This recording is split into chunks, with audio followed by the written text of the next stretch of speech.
Hi, thank you for joining me. This is Paula Draper. I'm a realtor with Higbie Maxon Agney, and I'm here to present to you a lecture which I presented back in March of 2025 on Hugh T's design of the Jerome Keane House. This property is located at 379 Lakeland at the corner of Maumee and Lakeland in the city of Grosse Pointes. First, a little bit about this property and the architect. So it was designed by naval engineering architect Hugh T in 1926. It's approximately 8,000 square feet, and it sits on more than 1 acre of pristinely landscaped grounds. It's a Tudor revival with steel and concrete construction and a slate roof. This house has 6 bedrooms, 5 full baths, 3 half baths, including a coat room and powder room, 2 wine cellars, a sauna, 2 boilers, and 4 air conditioning units. So the rest of this lecture is going to be about the story behind this magnificent home as well as all of the families who have owned it. The image that we're showing here is of the front of the house as well as the back and the historic alleyway which still exists on the property. So this property started out as part of the estate for John and Anna Dwyer. John and Anna built a home at 372 Lakeland, which is just across the street from this property. But let's give a little bit of background on all of the property and how 379 came into be. It starts back in 1809, which is when we find the first record for in the title abstract for this property at 379 Lakeland. So this was still the strip farms that were located all the way from the water up to what we now know as Mack Avenue, and those were all strip farms along Grosse Pointe. So back in 1906, then John and Anna Dwyer purchased 55 acres of this property in what was then known as the Jefferson and Black Marsh District. They purchased it for a total of $35,000. In 1909, John and Anna built 372 Lakeland, which is the image that's shown here up at the top left of the picture. Then this was at lot number 95. This home is one of the largest in the city of Grosse Pointe still and is about 12,000 square feet. And it included a carriage house as well as a guest house, which were later separated and sold separately to different owners. In 1923, we see the subdividing of their property from the survey illustrated here. And they also defined what the building criteria for each of the parcels was to be. From the homes located between Jefferson and Maumee, which would include 379 Lakeland, the owner was to spend a minimum of $25,000 to build their home. That today would be equivalent of $467,000. From Maumee to St. Paul, it was a minimum of $15,000. From St. Paul to Kercheval, a minimum of $12,000, and from Kercheval and beyond, a minimum of $7,500. In 1924, we see lot number 6, which is highlighted in that survey in blue, deeded to Annette Dwyer. This was John and Anna's daughter. By then, she is married, and so she is known as Annette Dwyer Keane, and 379 Lakeland is built. The parents then deed lot number 5, which is the second parcel in the property, in 1929 to both her and her husband. We see the first change of ownership then in 1932 when Lou Maxim and his wife Marjorie buy the property under land contract. They bought it for $75,000 with $25,000 down payment and the $50,000 balance paid at $1,000 per month. In 1935, we see lots 5 and 6 actually conveyed to Lou and Marjorie Maxon. And what's interesting about this is there's a little bit of history. So what's going on in the 1929 really up to 1939, right up until World War II, we have the Great Depression. The stock market crashes in 1929. So the property is actually deeded over, as I mentioned, in 1935 to Lou and Marjorie. But in 1934, in the abstract title, we see that income taxes are being posted as past due for Jerome Keane that had been due between 1929 and 1934. So we're going to learn more about Jerome, but he was basically a banker, and so he did not pay his income taxes. The total sum that was due in 1934 when a lien was put on the property was $130,000, just a staggering amount for that time. He was doing very well once the market got going, and he recovered quickly. So by 1937, the tax lien was paid and the IRS discharged the lien against the house.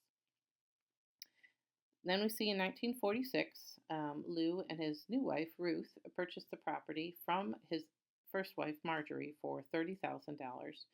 And between 1951 and 1960, we see Lou Maxon makes various transfers of titles to various business entities that he has, and they did it much like how we would use a line of credit or a home equity line today to leverage our home equity for business ventures, purchasing other property, renovating property, etc. So in 1964, we see Lou Maxon makes his final mortgage payment, and then in 1972, we see the transfer of title to the current owners, James and Patricia Fitzgerald. So let's talk a little bit about the architect. I don't want to spend too much time on it because I did an entire lecture on Hugh T.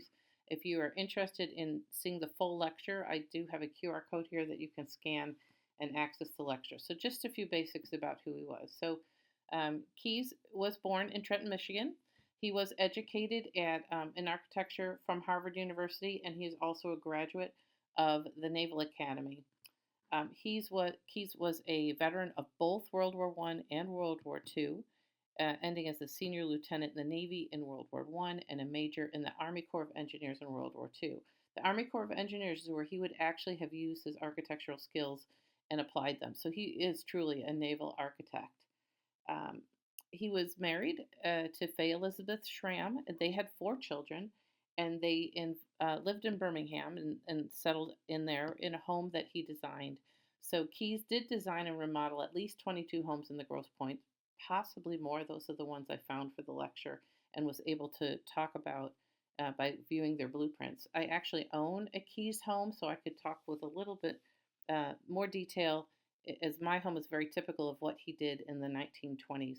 So homes of that era, which are similar to this one that we're going to talk about, 379 Lakeland, they were designed with a very similar style. So Keyes was involved in much of the finishing details, often providing sketches for specific details, right down to the type of fasteners that would be used in a room. He was constantly testing and experimenting with new technologies and techniques, particularly with regards to the heating and cooling systems. The scope and projects of the memos are back and forth between him and the trades. We see this at the University of Michigan Bentley Library, where I found a bunch of the historical documentation and blueprints. He has 2 patents on window and well designs, which we see throughout the homes in Grosse Pointe. And his exteriors were all unique to suit their clients' needs. So the interiors have some common themes and elements. So they worked well from the original clients, and we see those all the way through the end of Keyes' career. But he was also able to adapt, and easily these homes can be adapted for today's homeowners. As I mentioned, I own a Keyes home, and like 379 Lakeland, mine has a very central design where the main staircase is really at the center of the house, and everything kind of branches off of there. So again, for more information on Keyes, just go ahead and open the link on the QR code that's provided, and you can access my lecture done previously. So now let's get into the first owner and the builder, the owner who built this home, and again contracted Hugh Keyes to design it. So the first was Jerome Emmett Joseph Keane, and he was born in Chicago. His mother was Teresa White Keane, and his father was Maurice Keane, who was a railroad conductor. Jerome had 6, he was the oldest of 6. He had 3 sisters and 2 brothers, and he was educated at St. Ignatius Parochial School in Chicago. So interesting thing about Keane is he worked nights from the age of 12 at Continental Bank in Chicago, and he was promoted from the messenger, then to securities in sales, then to the bond department, and by 1910, at age 26, he became the head of the bond department. Also in that same year, he founded Keane, Higbie and Company with Carlton and Higbie, and they were investment bankers in Detroit, Michigan. So he was expanding not just from Chicago, but into Detroit as well. So in 1928, he built a winter home in Aiken, South Carolina, along with his in laws, Mr. and Mrs. Dwyer. And then by 1933, we see Keane and Company are organized and they become a presence in Detroit and New York City. Come 1940, so this is 1933, this is not long after the Depression, but then come 1940, we see the Detroit Stock Exchange governing committees elect Keane to membership, and Keane and Company are now registered on the New York Stock Exchange. So he had really expanded by the 40s. Come 1946, we see Keane becomes president of the Keane and Company Brokers and becomes a kind of financial consultant investment firm at that time. He retires in 1960, and between 1960 and 1972, we see him acting as a consultant for various firms around Detroit. He has several business interests where he is the underwriter and director throughout his career. It was noted as being a financial advisor to one company up in Albion, Michigan, Long Run Manufacturing Company, during World War II, and they was credited by the company for actually saving the company during that time. We see him as the director in for Kaiser Heater Company in Cadillac, Michigan. During his time between 1947 and 1971 of his passing, the gross annual sales under his directorship increased from 1 million per year to 115 million per year in that time frame. He was also, as I mentioned, director and underwriter for several other companies in Michigan. He was the founding member, one of the founding members of the Union Guardian Bank and Trust Company in Detroit as well, and we have talked about that in other lectures I've done, particularly with Lewis Camper. He was a club member of the Detroit Bond, Detroit Economic, Detroit Athletic Club, Detroit Country Club, Hunt Clubs of Detroit, and the Palmetto Golf Club of Aiken, South Carolina. He was also a lifetime member of St. Clair of Montefiasco in Grosse Pointes. Now let's talk a little bit about his wife, and that's Dwyer Keane. They married in 1923. As I mentioned before, Annette's parents, her father in particular, was John Dwyer and had donated the land to them, given the land to them, where they built their home, 379 Lakeland. So Annette's mother was Anna Dennison Dwyer, and her father, again, John M. Dwyer. Anna was president of the Garden Club of Michigan, and she was a member of the Society Arts and Crafts, the Women's City Club, and the Women's Exchange Clubs in Grosse Pointes. Her father, John Michael Dwyer, owned and divided the 55 acres that is now Lakeland, as well as I mentioned, lived at 372 Lakeland. He was considered the pioneer in stove manufacturing and owned the Michigan Stove Company, which had been formed by his father, Jeremiah. John was the president for his career at the company. He was also director of the Detroit Trust Company and chairman of the Detroit Savings Bank. Interesting, I have an image here at the bottom of the property at Francis Dwyer. His brother had built also a Hugh T home, and this is located at 78 Lakeshore. It's familiar to all of us, this beautiful French Normandy style. And the other image on this slide is of their wedding, actually in 1923. So Annette had siblings, Frances Mary Dwyer, Elizabeth Dennison Dwyer, John Vincent Dwyer, and Melinda Dennison Dwyer, many of who stayed in Grosse Pointes. So Annette and Jerome had 3 children, and I found researching them was very interesting. So their oldest was Anne Dennison Keane Grow. She lived a very long life to 96 years. She married in 1943. Her first marriage was to Private Thomas Spalding Head, and her second marriage was to Leon Grow in Chicago. It sounds, I don't know for sure, but it sounds as if Private Thomas may have been killed in World War II. There wasn't much information about it. And then, interesting about Anne is she was actually served in the war herself. She was a World War II Navy WAVES veteran. Now, WAVES stands for Women Accepted for Voluntary Emergency Service, which was established in 1942. There were approximately 100,000 women who served in shore-based roles to support their men at sea. And so she, too, served in the war, and it was a great honor to do so. Her brother was Jerome, better known as Jerry Keane Jr., or sometimes it's with or without the junior. So he was actually a Michigan State graduate who served in the U.S. Army for 2 years during World War II himself. In 1945, we have a record of him living at 542 Lakeland, as we found during an estate sale that was given in December 30th of the same year. He married Claire Brackman, and they were married for 56 years until her passing in 2007. He was actually a DJ and worked a lot with very philanthropic, stayed very involved with his church, and lived in Athens, Georgia until his passing. He did care for his mom, Annette, after his dad Jerome's passing. Lastly, we have the youngest, Melinda Mary Kane, who was actually a Catholic nun. She helped start the Society of Holy Child Jesus uh, in their first ministry within Chad, Central Africa. She worked for over 20 years in the AIDS ministry and was one of the first organizations to do so. In her obituary, she was quoted as someone who always sought to give. So, wonderful children they raised that were devout in their faith all through their lives. So let's talk about the path that was traveled for the Keene family before and after they were at 379 Lincoln. So while their property was being built in 1924, after they were married, remember they're married in 1923, they stayed at 385 University with Wiley W. Carhart. Mr. Carhart became the second president of Carhart Inc. in 1937 upon his father's death. Carhartt, as we know, is still around today and still a functioning business, and they make a lot of clothing and accessories that you can find. I know at Tractor Supply Co. I see them there all the time.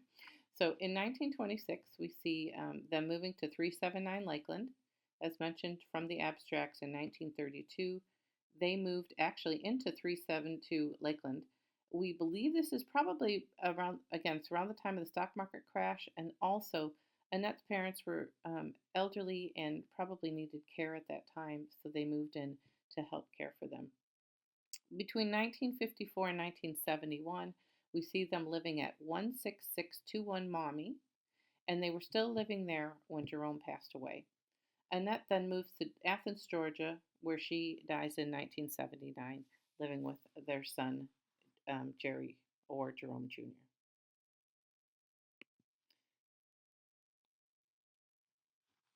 So in 1932, Lou and Marjorie Maxon moved from Barrington and Grosse Pointe Park to 379 Lakeland, where they purchased this property, 379 Lakeland, on contract, land contract. So Lou is the second owner, as we mentioned, and he was born in 1900 in Marietta, Ohio, but he was raised in northern Michigan, in Onaway, Michigan. Lou was the president of Maxon Advertising for years. Well, and I wrote in my notes, he was eventually the president because he ran it for years and refused to actually have the title of president, though he did run his company. His first wife was Marjorie Daw Maxon. Their children were all grown and didn't live in 379 Lakeland at the time of purchasing it. They had married in June 2nd, 1923, and they divorced in May 1946. The children from that marriage were Lou Allen Maxon and Marjorie Maxon Ware.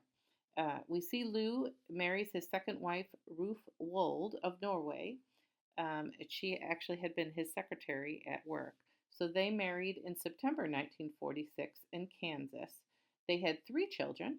The first one is Alfred Maxon, the second Ruth Bryn Maxon, and the third Frank D. Maxon. I was fortunate enough to be able to talk with Alan Alfred Maxon, which is why I have his name highlighted here. And he sent us some photos. You're going to see them in the presentation here of when his family had lived in 379 Lakeland, as well as he gave me a few excerpts that I'll share with you about their family life in the property. So in 1940, Time magazine did an amazing article on Lou Maxon.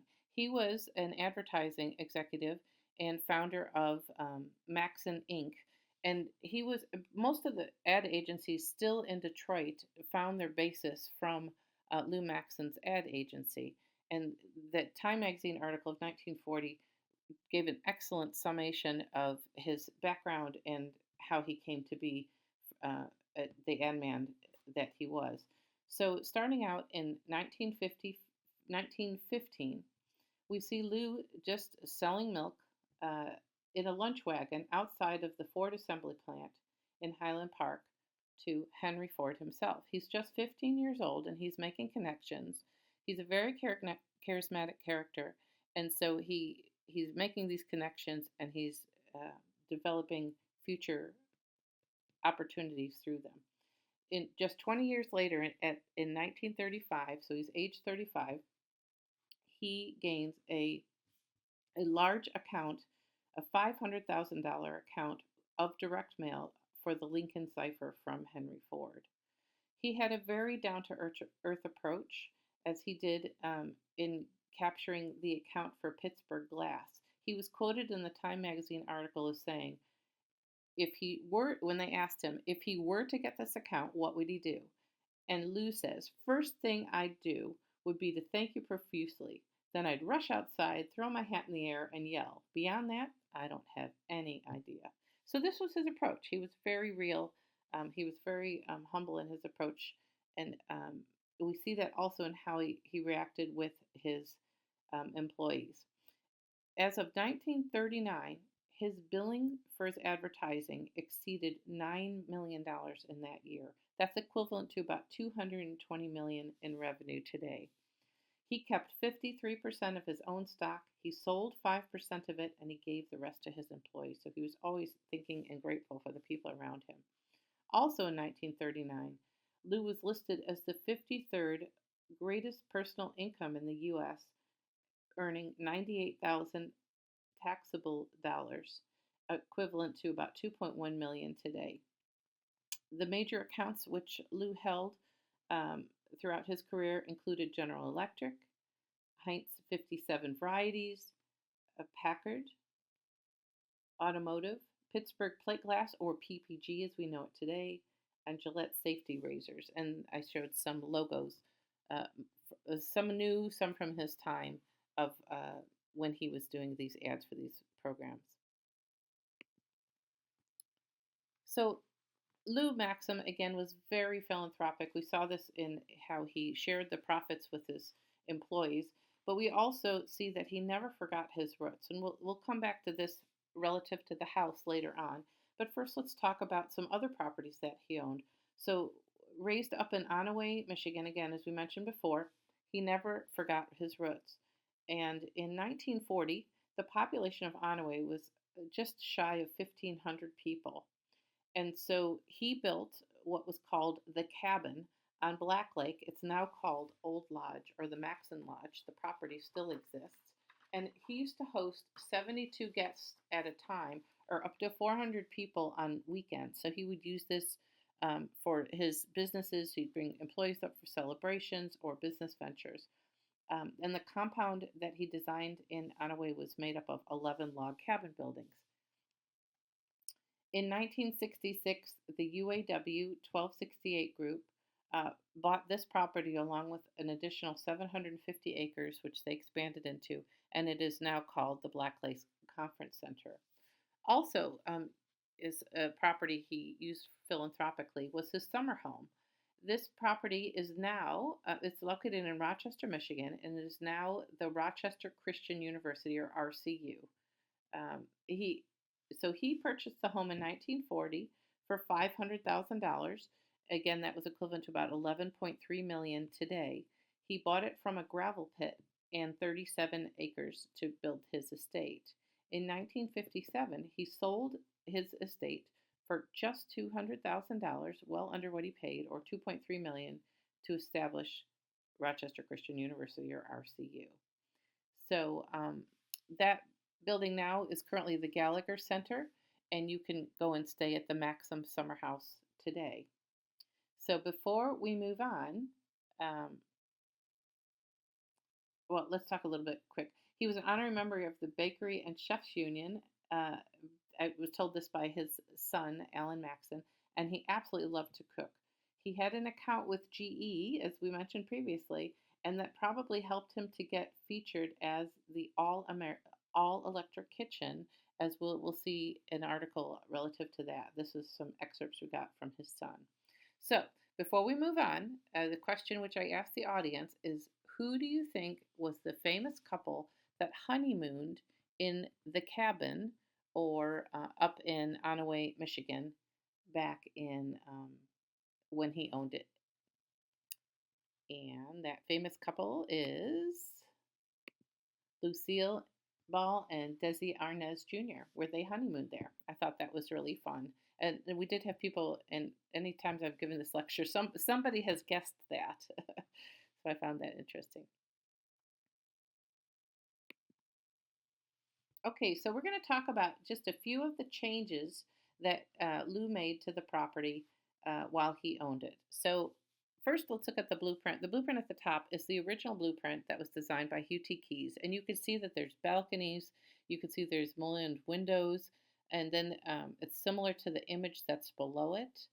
But now look over to the right, and we can see the additions that he had. It's possible, we're not sure who added the greenhouses. It's possible that those may have been added late by in the ownership of Keane, but we think that it was perhaps Lou Maxon perhaps added those early in his purchase. His son Alan says they were always there from the time he lived in the home. You also see the bump out of that's actually the library there, and that was added by Lou Maxim. A lot of those large, the 3 or 4 or 5 paneled mullion windows were replaced with large open windows, more of a mid-century modern type of design that was added by Maxim in his when he lived there. We can see this further. This is that image I was telling you about that Alan provided for us, world's most beautiful kitchen. So this was when this image is from when Lou Maxon owned the property and had renovated this, and he probably was featured in this magazine and had professional photos taken because of his connections. We also see this middle image here is from the Lou Maxon time, as was this one of the master bedroom. So this one in the middle is the powder room, the ladies' powder room, and the one on the right side is the master bedroom of the property. Another thing which Alan had mentioned that his dad loved gold and earth tones and mid-century modern style, and they were friends with the owners of Puabic Pottery, so they fabricated a unique color tones specifically for this house. So in 1971, in the Detroit Free Press, we see an advertisement for the Lou Maxim estate sale. It's not often that you see estate sales with the name of the owner, but Lou was so well known in the area and community that certainly would have added to notoriety of the estate sale. So the property goes on the market in 1971. And in 1972, we see it purchased by the new owners, James and Patricia Fitzgerald. So we're going to talk a little bit about them. First of all, they met in 8th grade and were married in 1971 at the Congregational Church in Grosse Pointes, located on Chalfont. They lived in Berkshire in Detroit until purchasing this home. So first we're going to talk a little bit about Jay. There's an image of their wedding there on August 20th, 1971. So Jay was born in Cleveland, Ohio. His father's name was James Fitzgerald, and his mother was Arlene Fitzgerald. His parents met at the East Ohio Gas Company, and an interesting note that his mom actually had to quit work once they were married because at that time you weren't allowed to be married to your spouse or work in the same company. So in 1943, they moved to Michigan for a partnership opportunity with Arlene's uncle. He owned a steel business and had invested in welding rods, and he had a sideline job selling protective equipment to for welders to wear. This is all before the OSHA requirements and safety requirements that we have in manufacturing today. So they saw this as an opportunity to get in and took advantage of it. So his parents made James a minority. Arlene's uncle made James a minority owner and eventually ran the business. James did leave and start his own company in 1950, which was called Argus Supply. James was in sales at the time, and Arlene was in bookkeeping and ran the company until his son, James Jr., James Fitzgerald, current owner of 379 Lakeland, took over running the company. So we're going to call James Arthur Fitzgerald, J. It's just going to be easier rather than calling him James. We'll refer to his father as James. In 1952, James starts at the Detroit University School, which had been recently combined with Liggett. In 1956, he was part of the second class of the combined schools, and so there were just a few years where this happened, but his diploma actually says GPUS to define Grosse Pointes University School um, for the combined schools. So he was got his bachelor's degree from RIP or Rensselaer Polytechnic Institute in New York. This is where he got his bachelor's in architecture in a 5-year program. He took a ton of engineering courses, and you kind of see this in his design and his career path. The rules at the time when Jay got his architecture degrees, you needed to have 3 years of accredited apprenticeship under a registered architect in order to take the certification test. So upon graduating, Jay had the incredible opportunity to work for renowned architect Minoru Yamasaki. Most people recognize that name in Michigan. So Minoru Yamasaki started his career in 1945 at Smith, Hinchman and Grills until branching out onto his own in 1949 in Birmingham, Michigan. He is known for the design of the World Trade Center as well as buildings at Wayne State University. So Jay eventually joined the Air Force. He wanted to join Air Force Candidate School as for the promised slot in engineering and a 5-year commitment, whereby he could earn the possible accredited hours to apprenticeship and apply them towards attaining his architectural certification. So during this time in the Air Force, Jay accumulated some time, but worked mostly weekends and nights to get the time and eventually take the exam. So while he was still serving in the military, he officially registered as a certified architect. So he truly is an Air Force engineering architect. So he was still in service when he officially registered as an architect and finished serving after just 4.5 years as a second lieutenant. Jay was actually released from service just a couple weeks before he was being called to serve as a base engineer in Vietnam. So he did not have to go to Vietnam because he had already put his time in. So Jay, once he left the Air Force, was an architect in Virginia for a year and a half. He considered opening his own firm with a partner, but decided to move back to Detroit and for establishing his own network. But he was given a job offer from Smith, Hinchman and Grills in Detroit. So this company, we're going to talk just a little bit about it. They actually are still in business today, and they are one of the oldest, if not the oldest, operating architectural firm in America, with the beginnings going as far back as 1855. So they're a pretty incredible company, and as I mentioned, they are still around today. So they had actually worked on a property from an estate owned by Matilda Dodge, and it was that contact that got them many contacts in Grosse Pointe and properties they built, as well as Meadowbrook itself. So Jay gets this job offer. He's deciding he's going to move back to Detroit.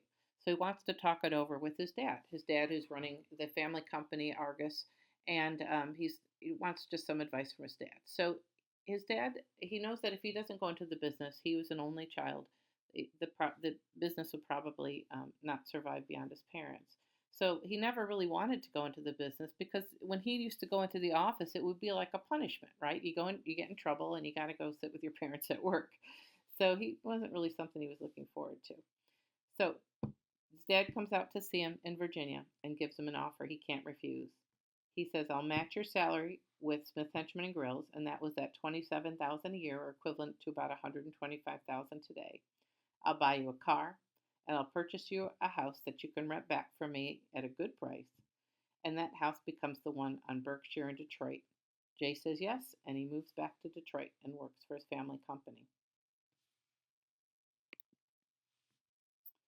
So let's talk a little bit about Argus Group. So eventually Jay becomes the president, though James Sr. was involved until retirement and pretty much ran the company, even though officially Jay was the president. Um, they were distributors for safety equipment before OSHA requirements and expanded into several companies and even a few franchises over time. Um, they also established Continental Real Estate to manage the company properties because there were several. In 2013, the company was sold and had holdings in Los Angeles, Chicago, Dayton, Ohio, Grand Rapids, Toronto, Sarnia, Ontario, Denver, Detroit, and had well over 100 companies. So it had expanded tremendously. Remember when his dad came and Jay, oh, I didn't even mention this. When Jay came into the company first with the offer, his dad couldn't refuse. There were just 6 employees, so it expanded greatly in the time Jay was running it. So at the 50th anniversary, where we got a lot of these images and history from, um, they had a 50th anniversary celebration. Jay had some quotes, and so I have 3 of my favorite quotes that he told his employees. The first is, "Assumption is the mother of all screw ups." Then he said, "Don't confuse a bull market with brains." And thirdly, part of setting a goal is finding a way to reach it. That is the absolute problem solving and really the peak of how we get things done today. So Jay, from his first marriage, had 2 children. Elizabeth, who they call Beth, who attended University of Minnesota. She worked for Greenpeace for 30 years and now is in College Park, Maryland, establishing a microgreen business. She has 1 daughter who is a senior this year and just graduated, Go Green, from MSU. Jay also has 1 son, James Robert, or JR, who attended the University of Miami in Florida. He's currently living in Nashville and owns a dojo martial arts studio. So let's talk a little bit about Patricia. So as we mentioned, Patricia and Jay were married in 1971 and moved into the property in 1972. So let's talk about Patricia's parents. So Patricia's parents actually married in 1931 in St. Paul's Cathedral in Grosse Pointes. And Patricia's mom is Elizabeth Helen Stark Lanes. She was born in Kingston, Pennsylvania, and was a graduate of, in 1923, graduate of Liggett, that was at that point located down in Indian Village. And Elizabeth Langs attended Finch College in New York after graduating from Liggett in 1923. She married John Williams Langs, who was born in Port Huron, Michigan. He received his bachelor's from the University of Michigan and eventually went to Harvard Law School, where he got his law degree. In 1922, he happened to be part of the largest class in Lansing, Michigan, to pass the bar exam at that time. 55% had passed. 135 of the 234 applicants had passed. John was a prestigious attorney with strong national ties, and it was outlined actually during World War II, and there was a crisis of national rent control. John was an advocate for fair pricing for the landlords, that beginning in April of 1941. So he was one of the people who established the Greater Detroit Property Owners and Taxpayers Association, and the purpose of this was to, quote, change the date and raise the ceiling of rent up 10%. The challenge is that the federal government had frozen the amount of rent that could be charged as of April 1st, 1941, and then we went into war in December of 1942. So if a landlord had made improvements or changes between April and November, they were not allowed to offer any rent increases for that, and that was creating a great hardship in the area. So during the same time, retail prices in our area had gone up 25%, wholesale prices had gone up 33%, and raw materials had gone up 66%. So they were challenging the National Association, which was called the Office of Price Administration, or the OPA, as, quote, property owners have been squeezed, John said, because of the failure of Congress to freeze wages and farm prices along with rents. The OPA was suggesting just a 1% increase, and he was tallying for 10%. Within 3 months, there were over 200,000 members in the organization that was set up for this rent control challenge. It included 22 major cities affected with rent rate restrictions. They met in Washington and Chicago numerous times. This was all reported throughout the Detroit Free Press for several years. And John even presented on WKYZ radio as well as national broadcasting. So, an example of how bad it was in Detroit is there were 4,000 applications weekly requesting rent increases during this time. They did eventually find a workaround, and it was called sold for occupancy. And here's an example of how it worked. If you had a $6,000 listing that was renting for $40 a month, they would, in essence, sell it on land contract for just $75 down versus the typical 10% down. So instead of 600, it only be $75 down. And then you'd have monthly payments of $65 a month. So that was a workaround that they created to get around this issue. So that was a little bit about John Williams Lang. And again, he was a nationally very well-known attorney of his time. So Patricia had four siblings. Sadly, they're all deceased at this time, so I was not able to interview any of them. So one was Mary Elizabeth. She became Mrs. Malcolm Lee Holcamp of Webster Grove, Missouri, and she was educated at Sweetbriar.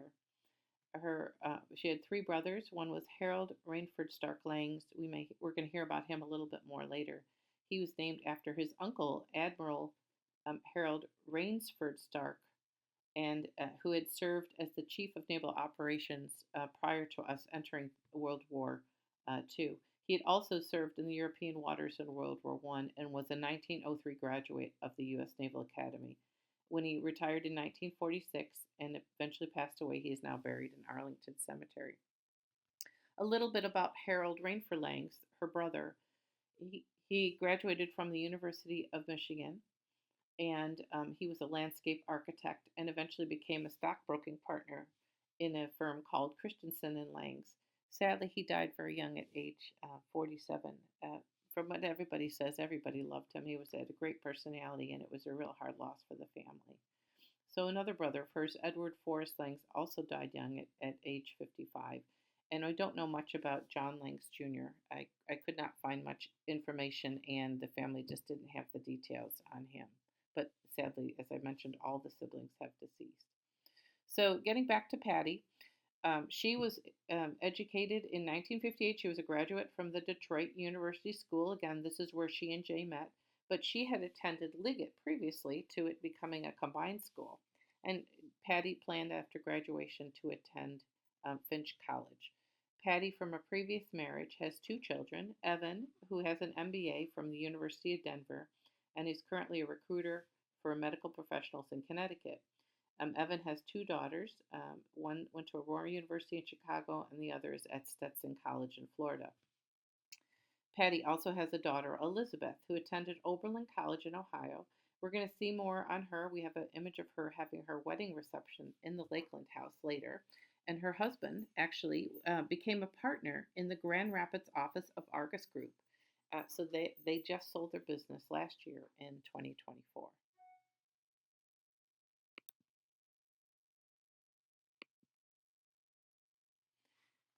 So Patty was actually raised at the house that's shown in this image at 281 University Place. Many people will recognize this as it's located at Jefferson and University, right across from Neff Park. Absolutely stunning home. So she had live-in servants at the time, a governess, and attended a debutante ball. In 1958, she was one of 20 debutantes in Grosse Pointes of the time. Again, her father had been a very prestigious attorney. The images here are from her debutante ball that was hosted at 281 University Place, where they had over 200 guests. Patty's family had close ties to Horace Dodge and their family, as well as John Stroh's and many other prestigious families in the area. The image I have on the right is of a chair that's actually was given to them by the Dodge estate when they sold their property. So in this image of Patty's debutante ball, we have over here is Jay. He was one of her attendants at the ball. Okay, we're in 1971, and I love this image. This is actually a original Far Side comic that is located in 379 Lakeland, and Jay had purchased this and had all of the people who worked on the renovation when they bought the property sign it. So it's just it's perfect. So anyone who's actually lived through construction can agree with the statements of this comic. So they purchased the property again in 1972, and they lived in the laundry room, so to speak, or used that as their kitchen for the first 2 years while their home was under renovation. Now, a lot of the renovation work that Jay did, again, he is a certified architect at this point in time, was to bring it back to a lot of what the original work had been that Alan Maxon had changed. He also made enhancements and additions to the property that complemented it so that they're seamless and you can't really tell that they were additions that were added. We'll get into that momentarily. So Jay and Patty purchased the home at 379 Lakeland in 1972 for $100,000. We're going to talk now about the home itself. So Jay, who was working for his family company, but he is a skilled architect, so he's using his house as an outlet for design and his engineering skills. So this property won 2 beautification awards, one in 2023 and one roughly 20 years ago. So we're looking at the exterior photo. These were drone photos that were taken, as well as just ones that were taken walking around the property.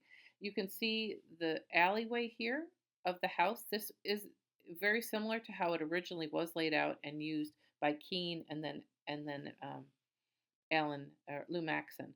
And here's another image of that alleyway looking back from the house. This is a koi pond. It is a 25-foot diameter koi pond, and it is in the original location still of where the original pond was for the property. An interesting thing I have over here to the side is an image of the slate. So Jay purchased extra slate so that when the roof needs repairing, he's got them available and easy to make changes and keep that in and get it fixed as soon as there's an issue. So again, the wall here, we see here, you can't really see it as well in this picture, but you'll see it on others. This front wall along Mommy and then the side wall on this side are part of the original John Dwyer estate. We see Keys adds a complementary wall along here and along this side of the property, which you would think would be original to the estate as well. But that was built in 1926 with 379 Lincoln was built. We mentioned the greenhouses previously. Again, we believe that those may have been added by Keane late in his ownership, or they were done early by Lou Maxon. A fun note that Alan Maxon told me is that they used to keep the koi from the pond in the greenhouse during the winter. Here's an image in the center is actually from Lou Maxon that he gave me. They used to keep up to 200 orchids and succulents in the greenhouse. One of the images here, the purple succulent, this is one that blooms just once a year. And we have an image here of Jay's daughter Beth showing one of the succulents that blooms just twice a year that's kept in the greenhouse. Both are heated and plumbed, and there'll be images of this later.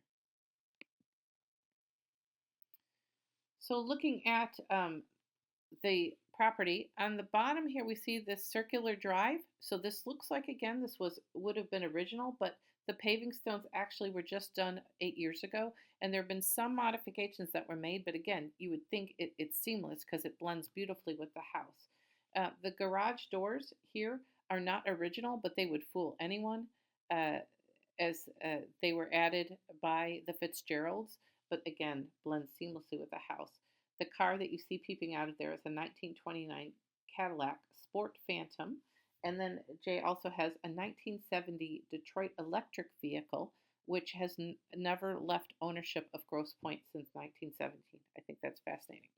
The last picture I have on here shows an addition that was added by Jay. We'll see this in the kitchen area and the family room. These are skylights right here.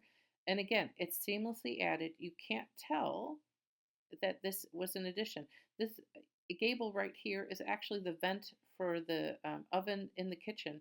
That's the fan vent comes out there. So again, seamlessly done by a very skilled architect to just go along with the property. So in this image again with the circular drive, we see this wall that Hugh T added. This was not originally from the Dwyer estate. Draper estate, but it was added by Keys to support the existing structure and the wall that was already there. Getting into the interior of their house, we're coming to the first room I was fortunate to see on my first tour of the house, and this is the living room. This is a very large room.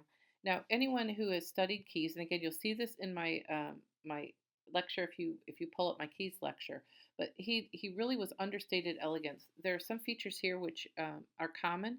He would have the room is centered around a fireplace, and you see these beams above the fireplace. These are very typical in a Keys house. Paneling, however, was not typical, especially carved paneling. He had more of a simpler design. You would have some paneling maybe around the fireplace, but you wouldn't have had all these carved panelings that we see in this property. So, one of the things which the Jay told me about, and we did some research, we could not find actual documentation. However, the research seems to indicate that this is true. We believe that this paneling was designed and built by Liberty of London. Now, the reason we think that is because this was done probably after the construction of the home. Again, that was about 1925. And in about 1926, 1927, 1928, Liberty of London comes over to work on Meadowbrook Hall. And this is the paneling that they did and their fireplace in Meadowbrook Hall in their living room. This is an image on the bottom right of a paneling done in Liberty of London itself. And this is a close-up image of the paneling above the fireplace at 379 Lakeland. They are almost identical. So it's fair to say that Liberty of London probably did come over and work on this property as well. We know that when they were here working on Meadowbrook, there were two other properties in the area that they worked at. We believe this is one of them. And talking with a owner of a Wallace Frost property in Palmer Woods just the other week, we believe we found the third. Very fascinating. Next, we're going to talk a little bit about the additions that were the changes that Lou Maxon did here, and how Jay had, again, a balance of restoration and redesign.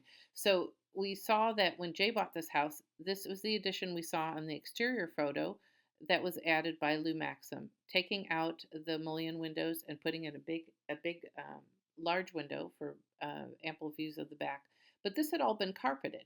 So Jay took up the carpet. He modified the moldings here and added hardwood floor. Again, if you walked in this, you would have thought this was original because he did it to seamlessly blend with the original style of the home. We see the powder room right here, which was modified, and this is a professional photo that Alan Maxon provided to me from when his family owned the property. So the powder room, the ladies' powder room, you see it's all flat paneled here and flat doors and very mid-century modern style. Now look at it today. It's got these beautiful carved paneled doors and walls.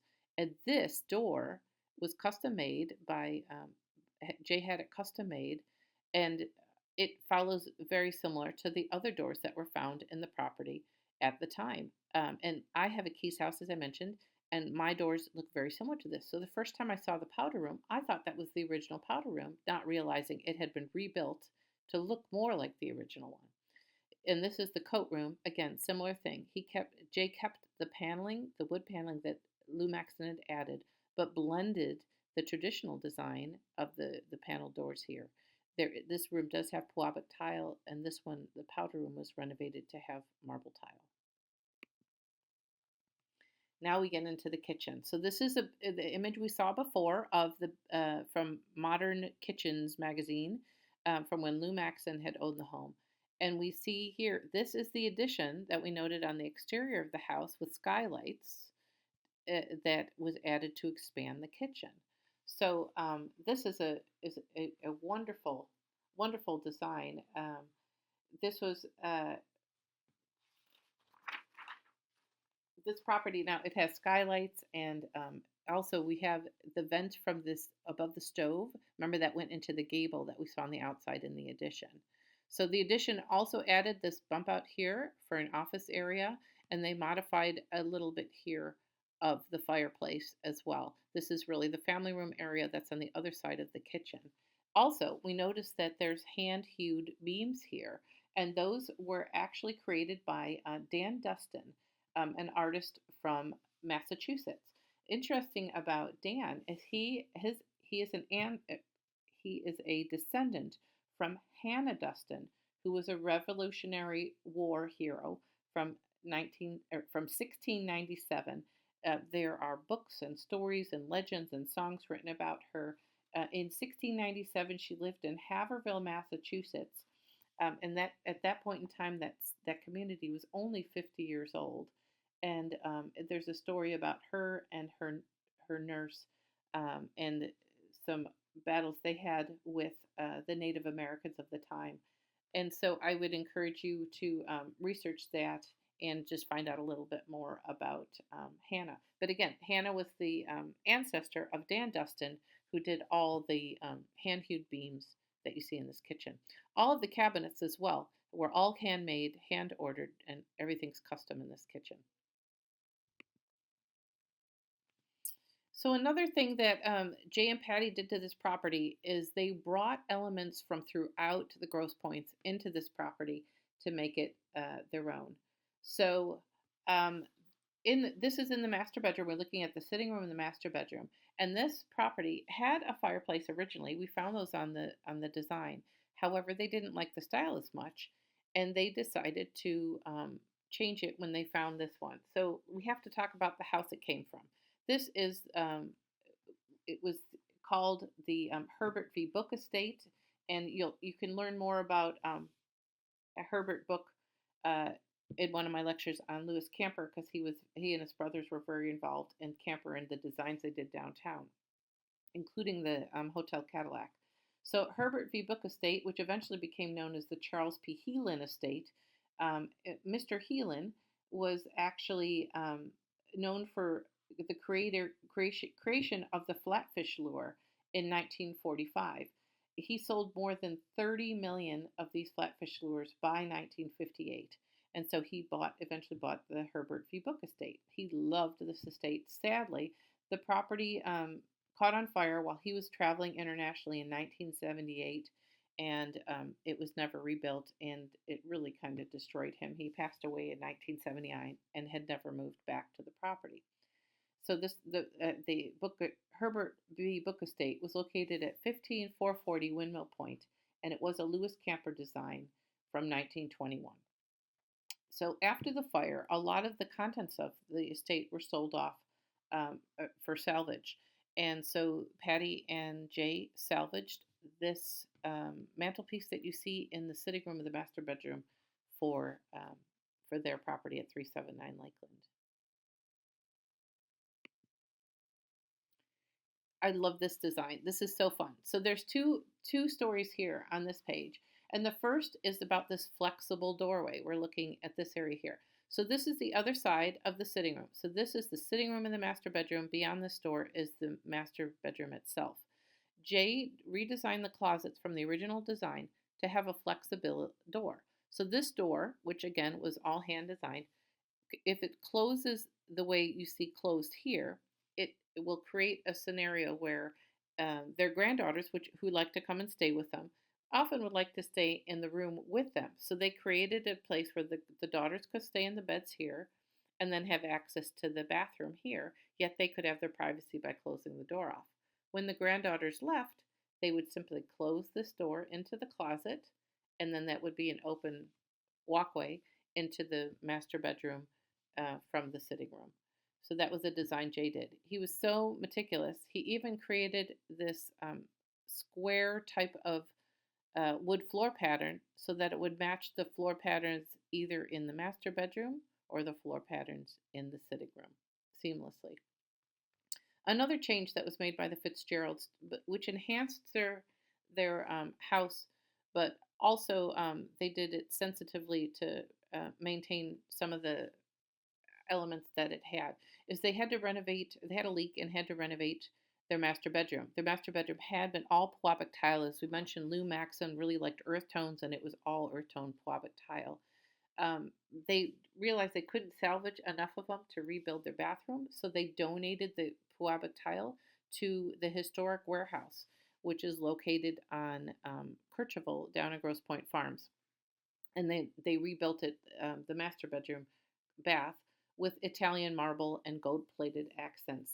The features from there are we'll talk a little bit more about. Oh, we have it of where those elements came from in a later slide. Now we know for a fact that the Puabic tile was installed in the bathroom because we found out later from one of the neighbors who had volunteered, who used to live at University Place, that he had actually been the one to install the Puabic tile in the bathroom at the warehouse. So we know for a fact that those are there. So if you go visit the warehouse for the Grosse Pointes Historic Societies, you'll see the tile that used to be in this bathroom at 379 Lakeland.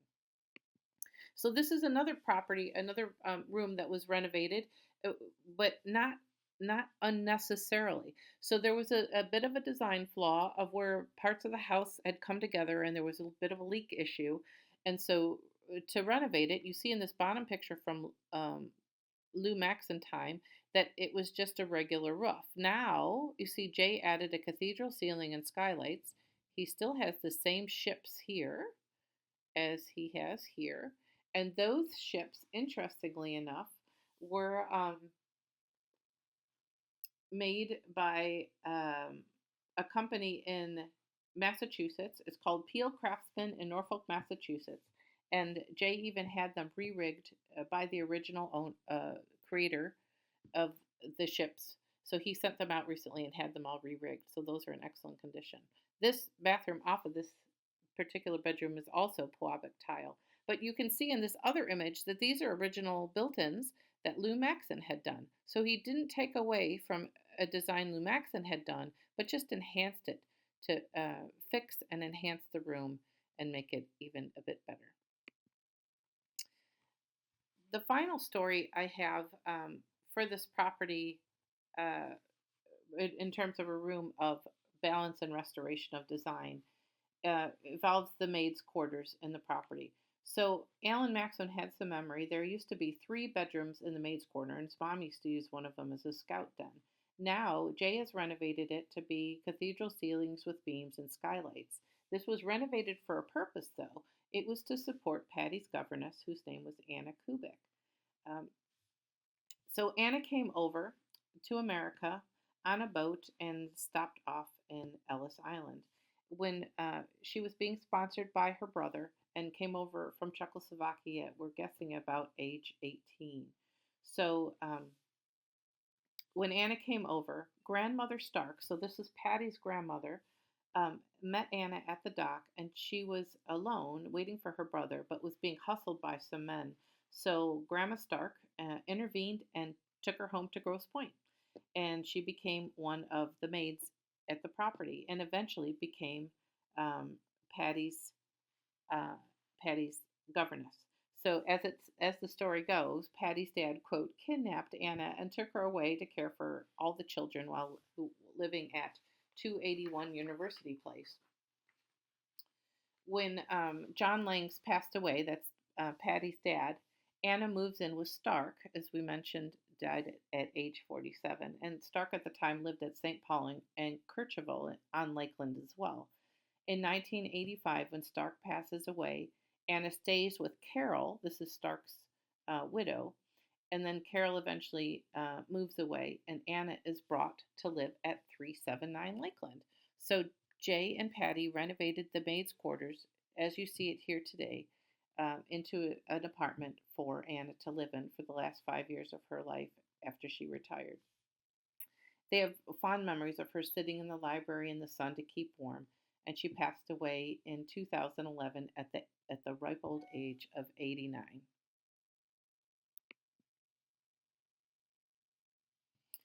Just a little fun things about this property in terms of the balance and restoration of design, not so much a story, but this is really about the attention to detail that Jay has done while owning it. So these are more whole house attention to details and things he did. Looking at the windows over in the first image there, he put built-in pull-down screens and storms for every single window in the home, so they're in excellent condition and have been preserved over time. He also had all of the handles and bullets hinges plated to prevent deterioration. every single one of them. And he used he replaced and added new hardware, it was either from Sherrill Wagner International or P.E. Guerin, both from New York City.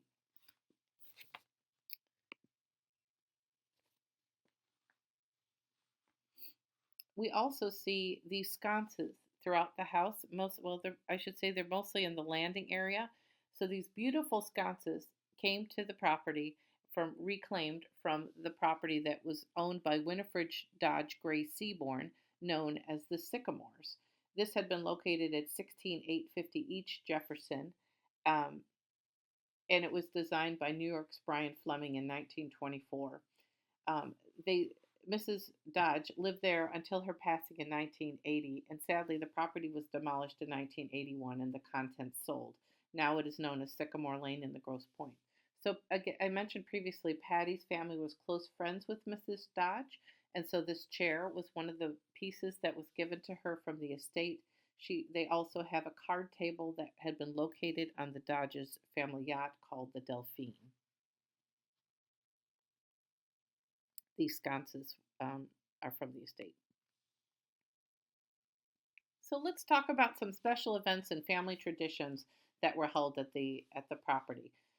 First, we have talking to Alan Maxon, Lou's son.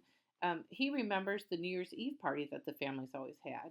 It was hosted with parents and friends, and the kids were allowed to meet the parents in the back staircase for hugs and kisses at midnight. He also remembers elementary school picnics in the spring. So this would have been Merrill Elementary School, located on Cadieux. And the Maxim family used to have a large elm tree. Sadly, that was has died from Dutch elm disease years ago. But it offered shade, and then they would have flowers in the low beds that were beginning to bloom. And they always did the school pictures at their property.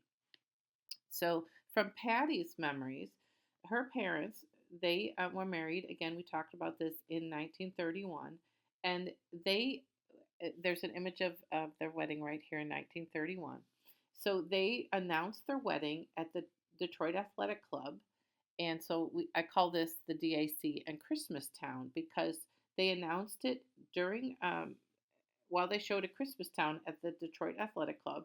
And this is a quote directly from the Detroit Free Press, which helped the family to remember all the details. The table was ornamented by a winter scene of a small village. The roofs of the houses were illuminated, showed the names of Miss Stark and her fiance. At either end of the table were poinsettias. So this town was set up on this buffet back in 281 universities in their dining room set to carry on the family tradition. So that since 1931 until this past year, even this has been set up to just remember um, the engagement of their parents. Finally, one of the things that was done in this home, as I mentioned previously, was Elizabeth, Patty's daughter, had her wedding reception at 379 Lakeland, and this is an image of her in her gown on the main staircase. There you had about 100 or so guests with a tent in the backyard. The last memory that was shared with me is on this one of these final slides, and this is what many people in Grosse Pointe today still remember this home as, and it was called the Pumpkin House. And so Alan Maxon remembers that at the center of the circular drive there was an apple tree, and when the original tree died in the courtyard, Lou replaced it with a similar tree to remember his youth in northern Onaway, Michigan. He got one that was a similar size and similar style. Years later, as Patty and Jay have owned the property, the tree has died and it's been replaced. However, they had two traditions of their own, some of which started with the Maxons and were carried on, and this includes the pumpkin house.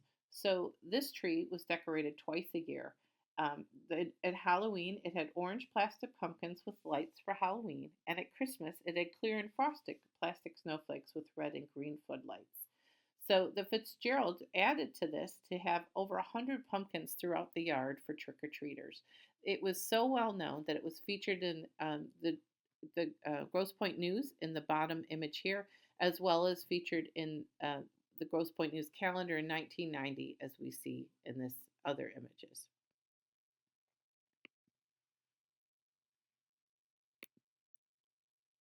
So many thanks to both Jay and Patty Fitzgerald, as well as Alan Maxon, for giving me the information that we have to make this presentation popular or possible for you.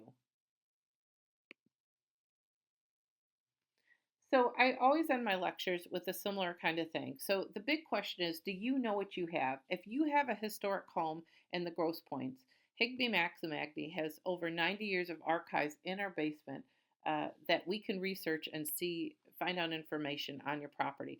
Some of the over time, some of the folders have been damaged or destroyed, but we're usually able to archive something. It's amazing the information that we have on file, including architects, possibly who your neighbors had been, when changes were done, how listings were made, who sold. That kind of information goes back over 90 years in our archives. So if you have a historic property and are thinking of doing any renovation work and you're just not sure if it's going to affect the value of your home, please give me a call and I would certainly walk you through the steps and get an understanding for what the property is and who the architect is and if it makes sense to do it. Now let's wrap it up. So homes are more than just location, size, number of bedrooms, and bathrooms. Historic, well-maintained estates like 379 Lakeland truly bring this to light in the Grosse Pointe. I hope this gives you an appreciation for the types of home we've come to know and love in this area. Thank you for being a part of this lecture series. If you like what you've heard, I have my next lecture coming up. Feel free to come and see me live. This is going to be again through the Grosse Pointe Central Library, and I'm calling it the Grosse Pointe Power Couple. So it's going to be on William B. Stratton, the architect, and his wife, Mary Chase Stratton, the entrepreneur. So for those of you who don't know, Mary Chase Stratton was the founder of Pewabic Pottery, and William B. Stratton was her husband, though she founded the Pewabic Pottery before they were married, and he designed the building that became the Pewabic Pottery that we know today. So thank you very much.